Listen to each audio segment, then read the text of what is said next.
Picture समाप्त होईपर्यंत त्या ठिकाणी काय करतात ते आरामशीर बसून राहतात. पिक्चर पडद्यावरचा आहे. पिक्चर जगातल्या गोष्टीच्या रूल्स नुसार किंवा पद्धतीनुसार बनवलेला आहे, पण त्याच्यात एन्जॉय करतात लोक. गाण्यावरती एन्जॉय करतात आहे ना, शिट्ट्या मारितात, टाळ्या वाजवतात, किरकोस ओरडतात. मी ओरडलेले त्या काळात आहे ना. काय काय केलेलं आहे विचारू नका.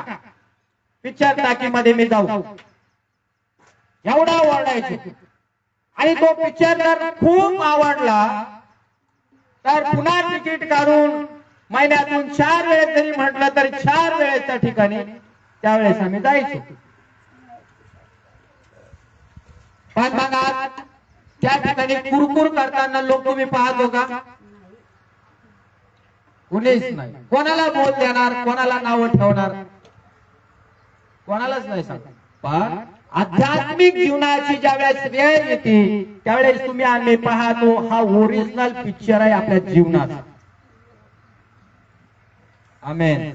आपल्याला ही हकीकत देव आपल्या डोळ्याच्या समोर आणतो. आज उद्या आणि भविष्य काळामध्ये ज्या गोष्टी घडणार आहे हा तुमच्या जीवनाचा, माझ्या जीवनाचा आणि मंडळीच्या जीवनाचा पिक्चर प्रभू रोज लोकांना प्रगट करतो. 12ही महिने एक दिवसाचा खाडा होणार नाही का हा पिक्चर फ्लॉप होणार नाही, असं कधीच होणार नाही. पण या ठिकाणी भक्तीला आल्यानंतर लोकांचा रिस्पॉन्स राहत नाही. जो पिक्चर टाकीत असतो इकडे टाळ्या वाजवत नाही आहे ना, इकडे शिट्टी मारली जात नाही, बरोबर आहे. अनेक गोष्टी आहेत. काय या गोष्टी आहेत? देवाच्या लोकांनो आपण विचार केला पाहिजे. देव माझ्या जीवनाचं भविष्य प्रगट या ठिकाणी करत आहे आणि मी त्याच्या उपस्थितीत येत आहे. जर देव माझ्या जीवनाचं भविष्य जर प्रगट मला करत आहे तर मी त्याच्या उपस्थितीमध्ये किती आनंदाने राहायला पाहिजे. येशू प्रभू की. पण गंभीर लोक होत नाही. वर्शिप करायला, स्तुती करायला टाळ्याचा आवाज नाही, आनंदाने उत्साहाने ते करत नाही. काहीच तुम्ही आणि मी दिसत नाही. आज पूर्ण भूमीवरती ह्या गोष्टी आहेत. काही लोक म्हणतात वाजवायला पाहिजेत, काही लोक म्हणतात हेच पाहिजेत, काही लोक म्हणतात तेच पाहिजेत, काही लोक म्हणतात अमकच पाहिजेत, तमकच पाहिजेत. असं काय नाही. देवाची आराधना बायबल सांगते आत्म्यात आणि खरेपणामध्ये करणं फार महत्वाचं. येशू मसीह की. आणि मग देवाच्या वचनामध्ये तुम्ही आणि ही गोष्ट पाहतो की ज्या देवानं मोशेला निवडलं त्या लोकांना धडा शिकवण्यासाठी, देवाच्या निवडलेल्या पात्राकडून देव काय इच्छा करतो, अपेक्षा करतो की मंडळीतल्या लोकांना शिकावं. ते अडाणी असेल त्यांना सुज्ञानपणामध्ये आणा, हुशार होतील, चतुर होतील आणि देवाच्या सेवेसाठी ते पुढे येतील. त्यांचा अज्ञानपणा तो देव काढून टाकेल, कारण ते देवाचं वचन ऐकत राहतील. काही चुका त्यांच्याकडून घडत असतात तर परमेश्वर त्यांना या वचनातून मार्गदर्शन करेल आणि त्या चुकांची त्यांनी क्षमा मागावी देवाला आणि देवाच्या इच्छेप्रमाणे या पृथ्वी तलावर जीवन जगावं ही प्रभूची इच्छा आहे. म्हणून देव काय करतो, पूर्ण जगभरातून एक एक गावात, तालुक्यात, जिल्ह्यात देवाच्या सेवकांना त्यांनी उभं केलं आहे. आणि देवाने त्यांना आज्ञा केली आहे की जा या गावामध्ये जाऊन सेवा कार्य कर. आम्ही मनाने आलो नाही या ठिकाणी सेवा कार्य करण्यासाठी. आणि मनाने जर आला तर तुम्ही योनाची आठवण करा. योना मनाने पळाला, काय उपयोग झाला योनाचा? देवाने निवडलेल्या जागेवर देवानं तुम्हाला आणि मला ठेवला असत तर देव त्या सेवकाचा, त्या सेविकेचा, त्या लेकरांचा त्या गावात तालुक्यात उपयोग करेल. आमेन. म्हणा जोरानं. काय करेल? उपयोग करेल. निवडिले आहे मी तुला, निवडिले आहे मी तुला, देव मोशे संगे बोलला, देव मोशे संगे बोलला, देव मोशे संगे बोलला, देव मोशे संगे बोलला. देवाने निवडले म्हणून देव मोशेचा उपयोग करू लागला. पण लोकांना खात्री नव्हती की अहारोनाला देवानं निवडलं आहे. याचा पुरावा काय आहे? जर पास्टर गडाकला देवानं निवडलं आहे तर पास्टर गडाचा देव उपयोग करणार. पण काहींना माहित नाही ना पास्टर गडाकला निवडलं याचा पुरावा मागतात लोक. त्यावेळेस मग देव अशा मंडळीच्या लोकांना पुरावा देत असतो आणि त्याचा पुरावा वेगवेगळ्या पद्धतीचा असतो. हालेलुया. जेव्हा बघा मोशेला ज्यावेळेस देवाने निवडलं त्यावेळेस इस्रायल लोकांना तो त्यांच्यामध्ये जाऊन उभा राहिला आणि तो म्हणला आमच्या पूर्वजाच्या देवानं मला निवडलं आहे आणि तुमच्या पुढे आणलं आहे आणि त्याची इच्छा आहे की तुम्ही या गुलामगिरीतून मुक्त व्हावं. हालेलुया. पण त्या लोकांना विश्वास नव्हता. ते म्हटले की मोशे तुला देवाने निवडलंय, तू आमचा भाऊबंद आहे, हे आहे ते आहे, तू निवडला आहेस त्याचा पुरावा काय? बरोबर आहे. देवाने मोशेला पुरावा दिला होता आणि देवाने मोशेला सांगितलं होतं की मोशे तुझ्या हातात काय आहे? तो म्हणाला माझ्या हातात काठी आहे. काय आहे? आणि काठी आहे. तो म्हणला काठी जमिनीवरती टाक आणि काठी जमिनीवरती टाकली आणि त्या क्षणाला त्या काठीचा साप झाला. हालेलुया. काठीचा काय झाला? साप झाला. मोशे सुद्धा घाबरला की मी जी काठी मेंढरांना सांभाळण्यासाठी वापरत आहे त्या काठीचा निर्जीव काठीचा साप झाला. तर मोशे सुद्धा घाबरला त्या ठिकाणी. कसं काय चमत्कार झाला? हे देवाचं सामर्थ्य आहे. तो निर्जीव काठीमध्ये पण जीव घालू शकतो. त्या काठीच्या द्वारे देखील चमत्कार करू शकतो देव. परत म्हणाला मोशे त्या काठीला टुकाय कर, हात लाव. मोशे घाबरत घाबरत काठीला धरत होता पाठीमागच्या बाजूने आणि मग त्याने काठीचा मागचा भाग धरला. तो साप झालेला होता ना, सापाच्या पाठीमागचे शिपूट धरले. डायरेक्ट कोण धरतात का लोक? सांगा कोण धरतात का? शेपूट धरला. मोशे साप झाल्यानंतर घाबरत होता. मोशेला सांगितलं शेपटी धर, शेपटी. तेव्हा मोशेने शेपटी धरली आणि परत ती काठी तयार झाली. पहिलं चिन्ह इस्रायल लोकांना दिलं. दुसरं चिन्ह म्हटला की परमेश्वर म्हटला की तुझी गुंडी खोल ही, आणि त्याने गुंडी खोलली आणि आपला हात, तो म्हणतो माझा हात चांगला आहे, तो म्हणतो काखेमध्ये घाल किंवा बगलेमध्ये घाल. त्याने शर्टच्या आतमधून, आपल्या भाषेमध्ये इंग्लिशमध्ये शर्ट, त्या काळात जो कपडा असेल XY त्या कपड्याच्या मध्ये हात घाल आणि त्याने हात घातला बगलेमध्ये आणि त्याचा हात त्याने बाहेर काढला तर पूर्ण कोडाने भरला होता. आणि परत पुन्हा एकदा मोशे घाबरला. मोशे म्हटला अरे बाप, माझ्या हाताला काय झालं? म्हणजे त्याला साधारण प्रभू नव्हता भेटला. अब्राहम का प्रभू, याकोब का प्रभू, इसहाक का प्रभु, वो मेरा है, वो मेरा है. फिर एक बार, अब्राहम का प्रभु, याकोब का प्रभु, इसहाक का प्रभु, वो मेरा है, वो मेरा है. मोशेने पाहिला हात आणि मोशे म्हटलं माझ्या हाताला काय झालं? चांगला हात आणि हातावरती पूर्ण फोड आले. साधारण सामर्थ्य देवाचं. ज्या निवडलेल्या पात्राला देव उपयोगात आणणार आहे त्याच्या बरोबर देव नेहमी चिन्ह ठेवतो, लक्षात ठेवा. मोशेला म्हटला मोशे घाबरू नको, तुझा हात पुन्हा ज्या ठिकाणी तू घातला होता बगलेमध्ये त्या ठिकाणी पुन्हा घाल. त्याने पुन्हा तो हात घातला आणि पुन्हा त्याने बाहेर काढला. त्याचा हात पहिल्यासारखा सारखा झाला.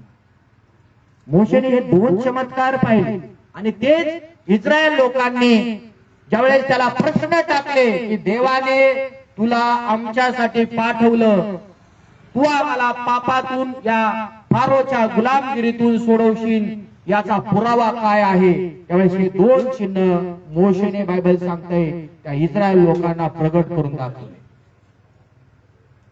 आणि मग त्यांना खात्री पटली.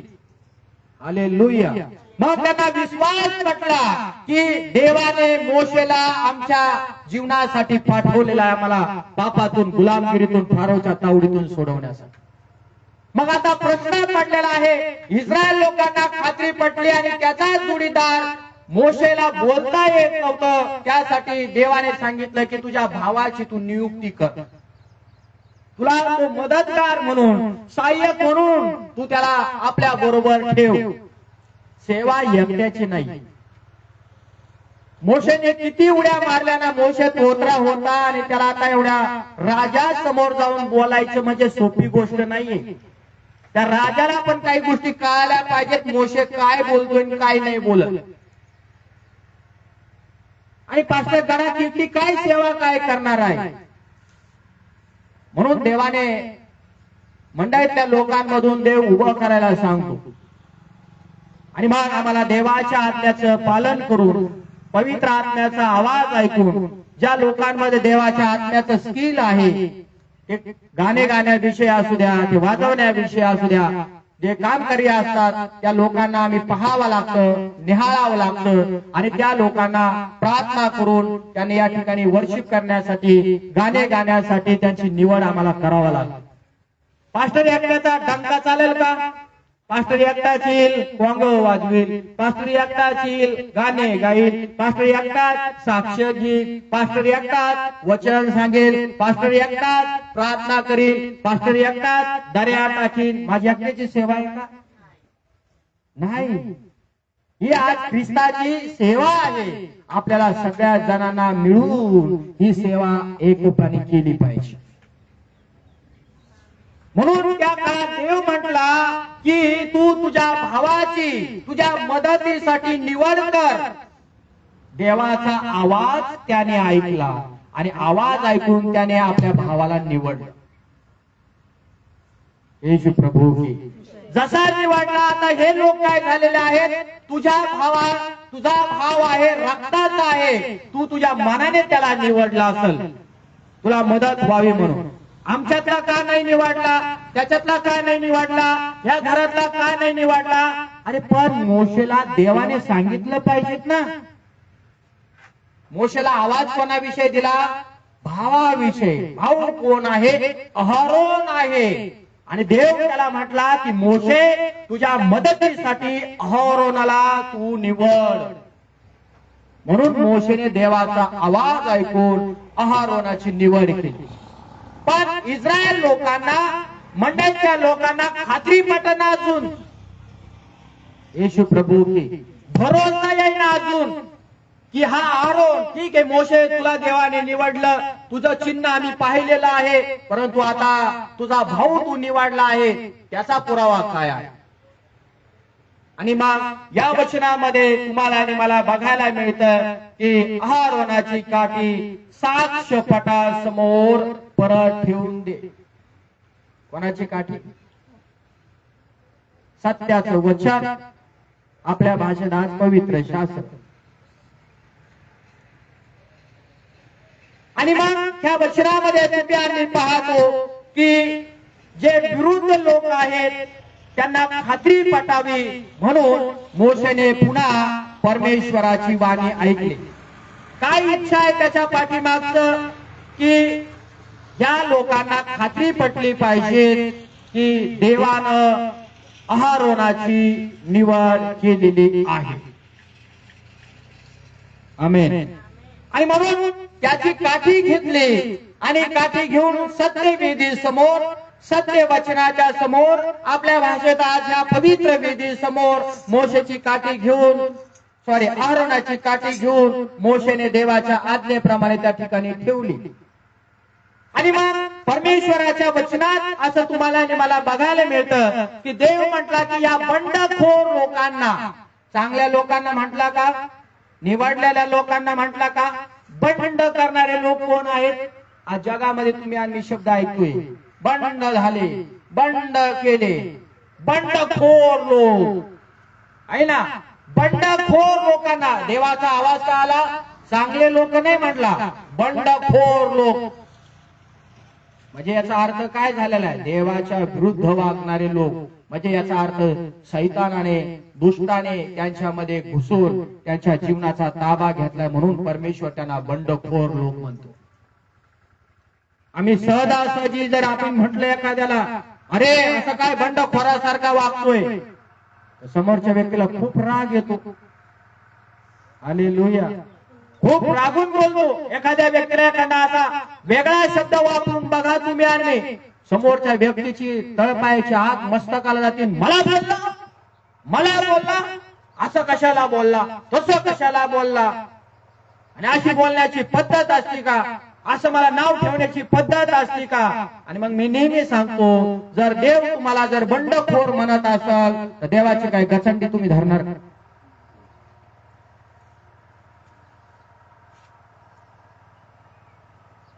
यस, काय करू शकता देवाचं तुम्ही आणि वाटोळात?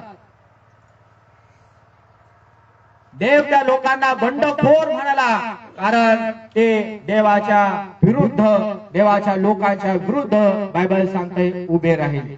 आणि मग त्यांना अद्भुत चिन्ह, देवाची काय इच्छा आहे? मोशेला परत इस्रायल लोकांसाठी मध्यस्थीची प्रार्थना करावी लागली. देवाची काय इच्छा आहे? आता ठीक आहे, देव म्हणतो की हे लोक माझ्या विरुद्ध उठलेले आहेत, परंतु आता हे लोक मरावा नाहीत ह्या आजारपणामध्ये, म्हणून त्यांना परत एक चिन्ह मी देतो मोशे तुझ्याद्वारे. पण तू काय कर? या लोकांसाठी मध्यस्थी कर. शेवटी दया आणि शेवटी मध्यस्थी करायला देवाने कोणाचा वापर केला? शेवटी पाषाणाचं हृदय, कपटाचं हृदय बदलण्यासाठी शेवटी त्याच देवाच्या सेवकाला त्या बंडखोर लोकांच्या विरुद्ध मध्यस्थी करावी लागली, का ते मरावे नाहीत वेळेच्या अगोदर. आज आध्यात्मिक जीवनामध्ये तुम्ही मरावा नाही, लक्ष द्या. आत्मिक जीवनामध्ये तुमचा मृत्यू होऊ नये म्हणून तुम्ही जर देवाच्या दासाच्या विरुद्ध, पूर्ण जगभरात कोणी कोणाला पाहत नाही, कदाचित पाहत असाल, कदाचित पाहत नसाल, तरी देखील देवाच्या सेवकांच्या विरुद्ध लोक काय काय काय काय बोलत असतात. परमेश्वर या लोकांना बदलण्यासाठी पुन्हा देवाच्या दासांना म्हणतो की त्या लोकांसाठी मध्यस्थीची प्रार्थना कर, कारण त्यांचं आध्यात्मिक जीवन नाशवंत होऊ नये आणि त्यांनी मला सोडून पुन्हा एकदा सैतानाच्या ताब्यामध्ये त्यांनी जाऊ नये, आणि त्यांचा मृत्यू जो आहे होऊ नये लवकर, आणि मेले तरी ते अधोलोकात किंवा नरकामध्ये जाऊ नये. म्हणून तो म्हणतो मोशे त्या लोकांसाठी आता मध्यस्थी कर. जरी तुझ्या विरुद्ध वागले लोक, जरी सेवकाच्या विरुद्ध वागले लोक, जरी सेवकाच्या विरुद्ध बोलले लोक, तरी देव काय म्हणतो? घडा, तू त्यांच्यासाठी प्रार्थना कर. त्यांना चिन्ह देतो मी, थांब, तू घाबरू नको, मी तुझ्या बरोबर आहे, मी मोशे बरोबर आहे, मी अहरोना बरोबर आहे, मी निवडलेल्या पात्रांच्या बरोबर आज उभा आहे. परंतु देव म्हणतो त्यांना सुधारण्यासाठी, त्यांचं मन बदलण्यासाठी, त्यांचं मन परिवर्तन होण्यासाठी मी तुझ्याकडे एक चिन्ह देणार आहे. तुझ्याद्वारे ते चिन्ह त्यांना समजेल आणि त्यांचं कदाचित मन बदलेल, ते पश्चाताप करतील. ही देवाची त्या पाठीमागची इच्छा असते.